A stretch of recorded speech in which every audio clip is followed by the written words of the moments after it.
Ladies and gentlemen, let's go. Lifestyle, wellness, and a damn good time. Ladies and gentlemen, let's go. Hit it.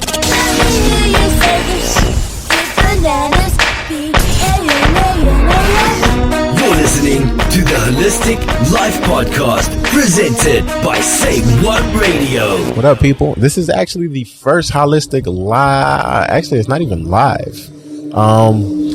The first holistic on the go. The holistic life on the go. Okay. Right? Yeah, whatever. Yeah, so welcome to the Holistic Life Show on the go. We're hanging out our favorite pizza spot here in St. Pete, and we've just been chatting about what we want to bring to you today. And this is great because this is an exclusive podcast-only episode. Dun, dun, dun. And Jay, he's like super tech, and I feel like I'm on a radio show right now. You're welcome. I got this like high-tech setup. We got all kinds of people walking by and driving by like, whoa, what them people doing? Like, we're going to have people all around us like listening in. I already know it's coming. All right. All right. So today we were just chatting, you know what we normally do when we go out to eat. We were talking about a couple of things, and that's why we brought this on the go show to you. And today's conversation is about, is it harder to exercise more or eat healthier? I feel that most people would say that it's definitely harder to, what was the second one? Exercise more or eat healthier? Eat healthier. I feel that people are going to say it's harder to eat healthier because of all the choices you have, organic, non-organic, and just the psychological hang-ups that we have from upbringings and stuff. Well, and connections. We have a lot of emotional connections to food. Yeah. And it's different for every person. No, I totally agree. But on the other hand, I think someone who's grown up or been surrounded in a situation where, you know, I know of parents who, instead of give their children sugary snacks, you know, they give them fruits and stuff like that. So you grow up in a different type of environment. So some of those people may feel like, I feel exercising is more difficult than eating cleaner. So I would have to say, I'm not going to directly pick a side, but it depends on who you are. You know, depending on who you are would determine your answer. Now, are you just asking me or just in general? Like, where are we going with this? Let me pause. Let me put a pin in that, because you said it depends on who you are and how you grew up, but I'm also going to say it depends on where you're at in your life. Okay. Because if you're already super dialed in right on eating healthy, right, because there are some people, and I've met them before, who are not like tied into chocolate and sweets like you and I are. Yeah, those they're people like, are yeah, crazy. whatever. Yo, those people are nuts. And that doesn't mean they're eating healthy just because they're not eating chocolate and sweets. But, you know, let's just talk about that. There might be some people who have already made peace and they say, you know, food is fuel. Right. Is what it is. Right. I'm good. And they find it hard to exercise. And I don't know if I'm throwing a wrench in this. And now let's get into kind of your question. I just, you know, what about skinny fat people? What about skinny fat people? Well, I mean, what do you think they're dealing with? If they're skinny, now we're kind of taking a little bit of a left turn, but it still has to do with this concept, I think. Okay. Is that they're skinny on the outside, you look at them and you go, oh, they already got it all together. Right. Because that's what we all want, or we feel like we want. I want to be skinny. We go skinny. by appearance. I want to be skinny. I want to have that flat stomach. Yeah. Right? So if they're skinny fat, which means that the composition, well, you explain it probably, but it's like the composition inside their body is really not as healthy as what it looks on the outside. Right. I mean, right? It depends. Just, you know, people carry weight differently, but just because you don't look overweight, and without getting too in depth about it, genetics play a part, but just because you look skinny, you don't look overweight, you don't look obese, doesn't mean that you're healthy. I feel that people attach healthy to a certain image that either they've created or been conditioned to believe. You know, healthy means you're skinny or whatever. But yes, even though that you look skinny does not mean that you're healthy. Like, you still need to exercise and you still need to eat well. So you asked, is the question for you or is in general or what we're talking about? I mean, if you think about which is easier, working out more or eating healthier? It got me thinking, because what if we flip it and be like, well, they're both pretty easy. I mean, if you really get down to it, they're both pretty simple. I think it has to do with what are the expectations you have of the results. I like that. I like where you're going with that. And depending on the expectations, it's like the higher your expectations, the more disappointed you're going to be when the results aren't where you think they should be in a certain amount of time. Right. Or you're expecting yourself to do an insanity level of workout 6 days a week. And when you don't, you feel like a failure. So you're like, oh, it's so much harder to work out. Right. When really everything we talk about and we believe in and we preach and we teach and that we've built into 2J Hala and Next Evolution, Thrive Guide, all of our programs is about moving with intention and getting that movement. And there's still always a progression ladder. Yeah. And the progression ladder is a concept we're actually working on. We're working on bringing it to life visually. But the idea is, you know, you've got your start and then an end point. But it really never ends. Nah. Right? So the starting point is, hey. No, it ends when you die. Yeah, right? So, no. Why am I? Yeah, right? No, but like it's like the starting point is, or your end point for sake of the conversation, I guess, is like you want to work out or you want to work out 6 days a week or whatever it is. But right now you're like couch. Right. That's your life. Anybody can do anything. But realistically, most people are not going to go from couch to insanity 6 days a week sustainably. Mm-hmm. Without injury. Right. Without like major domes. Yeah. Like y'all, if you don't know the word domes is delayed onset of muscle soreness. It's called, I can't sit on the toilet. Or stand or walk or brush my hair or put on deodorant or insert whatever. Right. So this progression ladder concept comes down to how can I get, first of all, it's like we need to get you from sedentary to moving. Right. And make it fun. Find ways to help it be fun for you. Right. So that way, when you start moving, it's because you're dancing or you're walking the dog or you're whatever. Yeah, there's definitely That's a misconception on exercising and staying active. Most people feel that staying active means you have to exercise, which isn't true. Like staying active means getting up off of your behind and moving, doing something like Jen said, dancing or walking the dog or something that doesn't involve sitting. Right. Because once you master that, maybe you do it 2 or 3 days a week.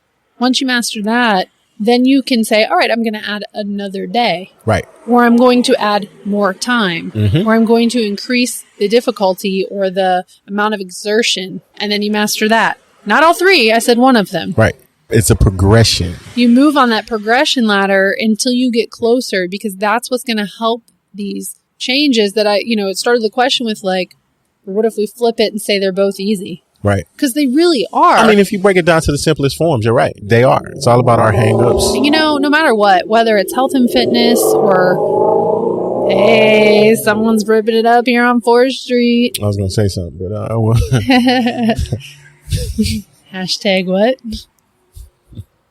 Continue. Okay. Lost it. Progression. Go ahead. Oh my gosh. It'll come. It's about progression. Like it's as simple or as difficult as you choose to make it. Once again, like Jen said, what is your outcome? What is your attached outcome to exercising? Do you feel that exercising means 6 days a week? And if that's your outcome or your outlook, or, like I'm not working out or I'm not exercising, if I'm not doing it 6 days a week, then yeah, it's challenging. If you have a busy schedule, if you have all these other things. But if you say, I'm staying active, I'm doing something. Yeah, it might not be the gym, but I'm doing something. Instead of just taking the dog outside, we did a block or 2 blocks. Or when it was time to clean up the house, I put on my favorite Beyonce song and I cleaned it like it was hot or whatever. So it's just your outlook and how you choose to look at those particular situations. So I got it. I remembered.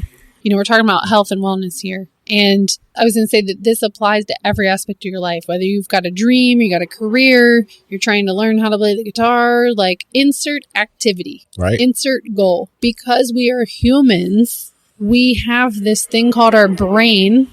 We have our conscious mind and our subconscious mind, right? And there's a lot of things that we do because we're human and we're not perfect. We're not robots where you can just flip a switch on and off. Right. There's lots of pieces of information that we face every single day. And not only you've got 50,000 thoughts a day or whatever, 50 to 60,000 thoughts a day. Probably more than that, but okay. Right? And so it's like all of this is going on and you can only do the best you can do. On top of it, you've got emotions and feelings and things like all tied up, right? So no matter what it is, we are constantly trying to, it's almost like hack our brains. I don't know. It's like, why can't I do this? Like, it's like this cycle. You're mad at yourself because you can't do something because you're expecting to flip a switch. Right.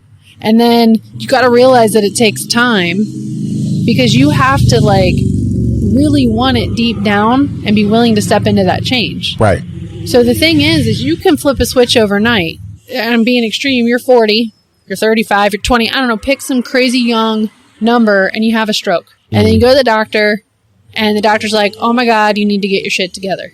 If you don't get your shit together, you're going to die in early life. Right. So you're like, oh my God, I'm only going to drink spirulina. I'm only going to eat freaking spinach and, like all this stuff. Right. And so that right there, that was enough of a shocking point where you're like, I'm all in. I'm making this happen because holy shit. But if some of us need that type of event, which yikes. Yeah. Okay. And some of us, just need to tap into something a little bit different. And that's why working with a coach or working with some kind of a program and keeping these things in front of you is so important, because if you don't keep it in front of you, how are you going to change? Right. And someone to be there to help with the obstacles and the things that come up, because otherwise we're going to make up all these crazy ass stories. Excuses, stories, versions. Like, it's going to happen. You're human. We're not saying you're bad for this. Right. Just know that you're not alone. Like, you're normal for having these things. Some people are better at navigating the mind chatter than others. True. Because they've practiced and they've worked on it. And even then, you're still, we teach this stuff and we still screw up. And it's not even screwing up. See, there I am right there. I just demonstrated a perfect example of like beating yourself up. We still screw up. God, why be so mean? Don't need to be mean like that. Like, it happens. We're human. And I think that's the biggest thing. And I've told you, like, going to certain places and certain things where people see me as the fitness guy. And it's like, the first thing out of their mouths, oh, I know you probably don't eat this, but, we got sweets and there's not a lot of salad, or don't look at me bad because there's like fried chicken here. Dude, I don't care. I don't care. I have the same struggles that you have. The only difference is, not the only difference, I think the main difference is I'm aware of my triggers, and like I'm more adapted to being able to catch those triggers when they happen and stopping myself. So it's not about me having my shit together, because I don't. I definitely don't. Dude, we are sweet fanatics. Like, there's stuff like red light foods for us. And sometimes it's to the point where we kind of got to sneak out and get our own sweets, because the other person is going to be upset if we come home with something and nothing for them. FOMO. We did a whole episode on FOMO. It's crazy, but we are right there with you. So don't feel like I'm better than you. No, I've just worked on these skills. I've practiced these habits. These situations are still going to come up. And once you master one, it's going to come at you from a different degree, a different angle, so you never master one thing and be like, oh yeah, I'm done, I got it. No, it's going to come at you from a different angle, because that's what life is about. Bottom line, what started this whole conversation is it easier to work out more or eat healthier more often? Like, what's easier? The easiest thing is making up your mind that both of those things are a priority to you, and you're going to get them done. Yeah. And just stick along for the ride. Pretty much. So we know that you enjoyed this chat. I've enjoyed this chat. I totally have. This has brought a whole new level of interest into my life. I'm just saying. I'll happily sit outside a pizza shop and do some podcasts. Like, this is pretty cool. But if you're vibing and you love what we're talking about, and we know you are, but we want to invite you, if you're a business traveler and you want help eating healthy and getting more movement on your terms on the road, we've got a special guide for you, the Thrive Guide. So make sure you check the show notes for the link. It's also www.2jholla.com, HOLLA.com/Thrive Guide. And then also, if you're not a business traveler, that's okay. We got something for you too. If you are really looking to make sustainable change in your life and you're ready to commit, you want the help, you want the support, you want someone to help show you the way, be there to help you when these mindset things come up, when you freak out, when everything seems crazy, then we got something else for you too. So make sure you join the wait list for Next Levolution. Show notes. We got you. But just saying, we have stuff for you, and we have been working hard in the lab. We need to come up with a name. Well, all right. We got the beach house, but we don't work hard in the beach house. We'll work on the name. We got to work on a name. Like our home. What's the Hawaiian word for home? Kahale. Kahale. We work hard in our kahale. Like mad hard for you guys. We were just talking about today how we really want to do our best to be able to provide massive value to help you change your life. And we want to be there for you. So, yeah.